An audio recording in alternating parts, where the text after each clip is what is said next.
yourself where this book came from, where the inspiration came from? Okay. My name is Daniel Cunningham, as Emily told you.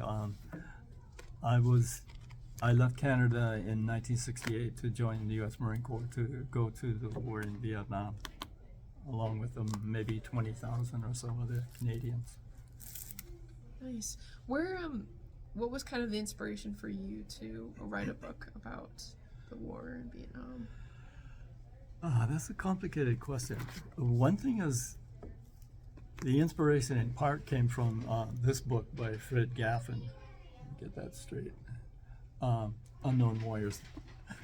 This was written in 1989, published in 1990, and it is a collection of the stories of 64 of us Canadians who sent in our stories to Fred Gaffin, who compiled them together.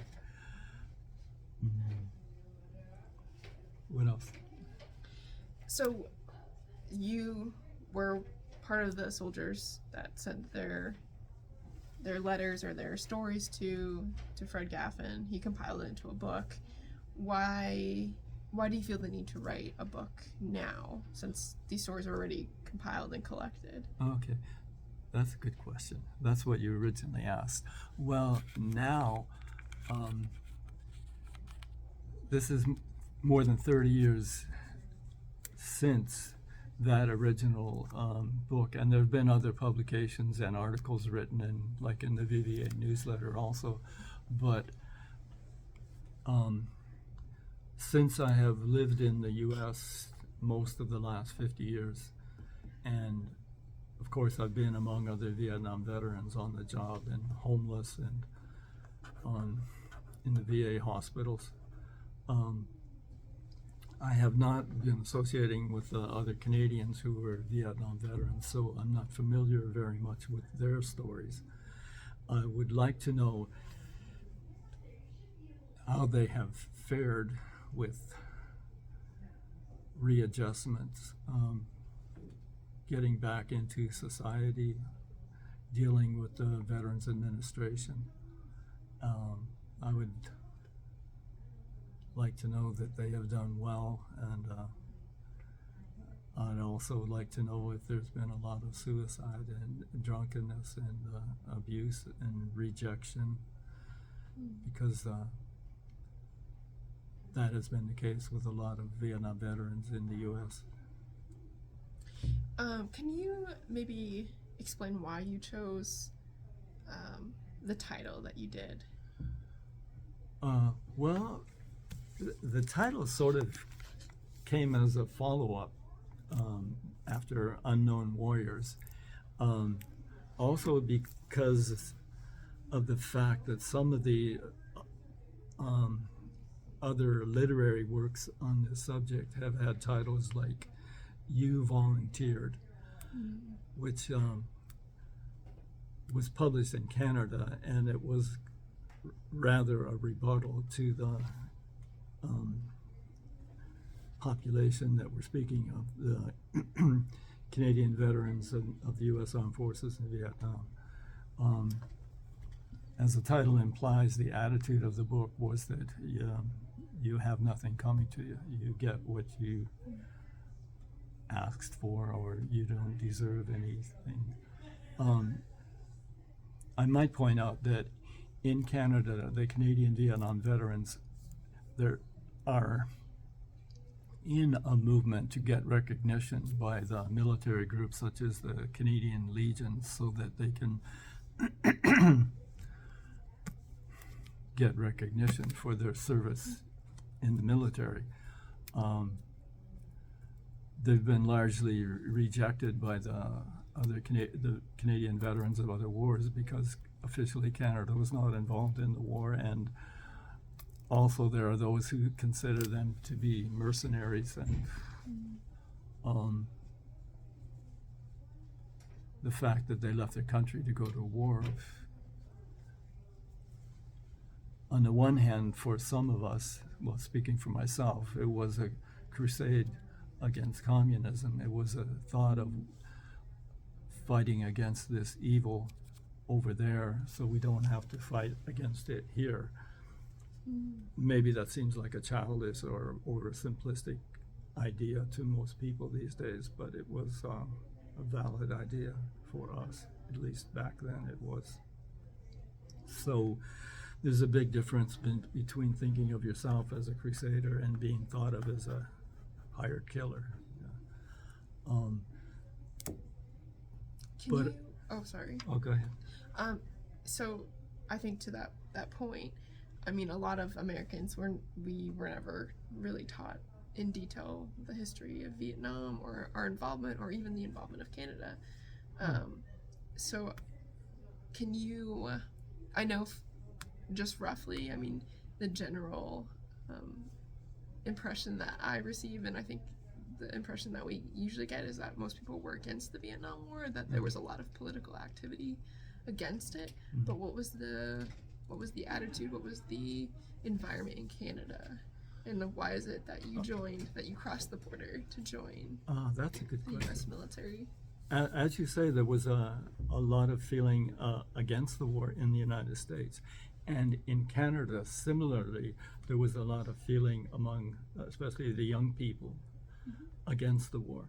In both the U.S. and Canada, a lot of the young people were disenchanted with the establishment. High school students, back when we knew everything, knew that the system was wrong and broken and the world was going to hell. And a lot of people wanted to drop out of society and not have anything to do with it. Unlike in the U.S., for a lot of young people, as we knew very well in Ontario, Canada, a lot of Americans, young Americans, dreaded being drafted and sent to a war that they did not, in fact, they did not relate to for a lot of people. I mean, I clearly understand that. That wasn't my attitude, but I get that. But in Canada, for some of us, young people who were disaffected with the authority and the establishment, going into the U.S. military was a way to break out of that system. So it led us to have a different behavior, a different result than for the young Americans. Kind of ironic. There's so many similarities, and yet there was a difference. Yeah, that's pretty interesting because we usually we think culturally that Canada and the U.S. are pretty much the same, but it's interesting that they would have totally polar opposite kind of reactions and then motives for different soldiers to serve, right? The majority of the U.S. being drafted or kind of going unwillingly, and then people crossing the border in thousands potentially, and we don't even know what those documented numbers were, right, of Canadians that wanted to join and did join and serve, and some of them, I think you've mentioned when we've talked before, that they weren't actually documented as Canadians; they were documented as Americans, like kind of mislabeled. That's very true. Unlike in the First World War and the Second World War, when so many Americans came up to Canada to join up in the Canadian Armed Forces to go over there to the war in Europe, that was recognized and official, and statistics were kept on all these people who were involved.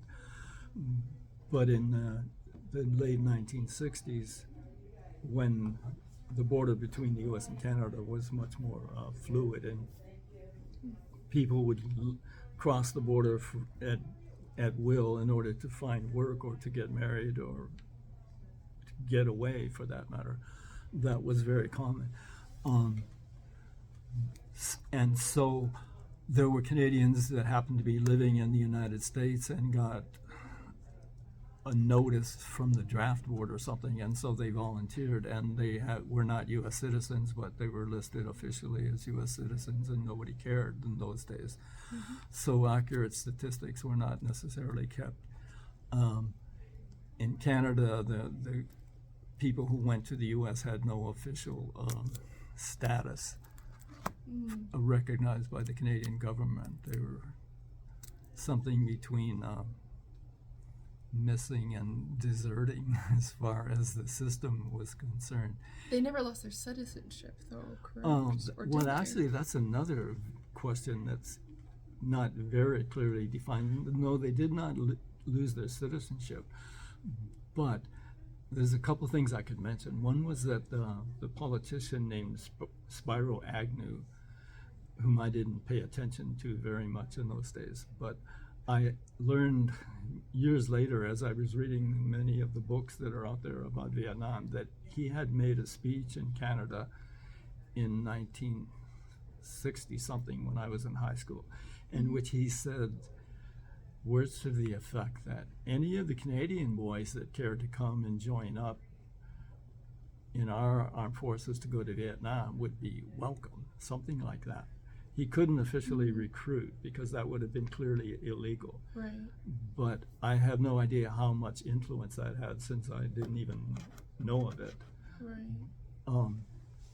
But also, as I recently learned, there was a law passed in 1937 making it sort of illegal for Canadians to be involved in armed forces. But that was clearly intended to refer to enemies.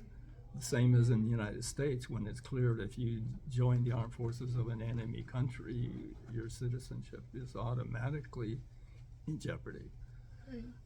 But in this instance, Canada was neutral in this war. Many people in Spain in the 1940s signed up with the English armed forces in order to fight against the German fascists, even though their country was ruled by a fascist dictator that was theoretically in sympathy with the Germans. And for that matter, a lot of Canadians and Americans fought in that Spanish Civil War against the fascists, for that matter. But to the point, you're asking about the citizenship question. There was no strong movement in the Canadian government to penalize the Canadians who went down to the U.S. Armed Forces, even though the Canadian government was not in favor of getting involved in the war in Vietnam. Anything else? Did many of the Canadian soldiers that crossed the border, were they offered like U.S. citizenship after coming back? Oh, well,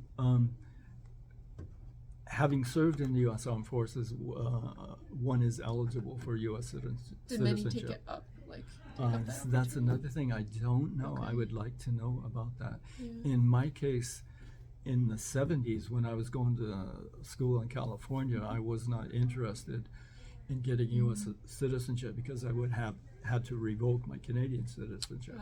But in 1977, Canada passed a law allowing dual citizenship for the first time. I see. So I went and applied, and then 1978, I got my U.S. citizenship.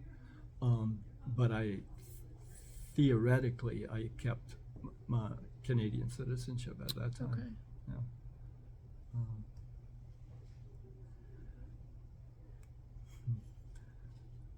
Yeah, I think it's an interesting story because we don't really focus on, for one, I mean, the Vietnam era here in the U.S. Huh. doesn't get a lot of spotlight. It just has a lot of like negative rap kind of around it. Yeah. And most of those veterans are now Out of the aging picture. out, kind of, yeah. Yeah. And so it's just interesting to even know that there was other soldiers from other countries that joined the U.S. military and went out and had a different motivation and a different perspective. Yeah, it kind of surprises me that you say people are not. Well, I shouldn't be surprised, but I mean, 50 years ago and 40 years ago, when I was in more a part of society in the U.S., the situation in Southeast Asia was commonly talked about Right. by people everywhere. a lot was said, a lot of nonsense was said, a lot of misinformation. I have my idea of what the truth is, and other Right. people have very different ideas. But you know, in sometime in the 1950s, after 1954, when the war for independence ended, in fact, and Vietnam was free from the French colonialists, for some time there was a UN peacekeeping force there, including a Canadian contingent to keep the peace, which had been the case in Cyprus and Crete and the Suez Crisis in the 1950s, for that matter. But that phase ended at some time. The Canadians and the other foreign military were withdrawn. I don't know very much about the alleged American interference in the 1950s. I do know for a fact there were tribal peoples in South Vietnam who wanted the Americans to stay and train them and supply them with weapons so they could fight against the communists. No one ever says that. I know for a fact that is true. They talk about the, as I said, American involvement in interference in the politics in Vietnam in the 1950s. But as far as I'm concerned, the pertinent events were in 1965 when the Gulf of Tonkin incident was the justification the Americans took for sending combat forces into Vietnam. I don't want to pretend that was legal or justified or moral, but my position is that I was involved personally because I wanted to get into the fight against the spread of communism. Yeah.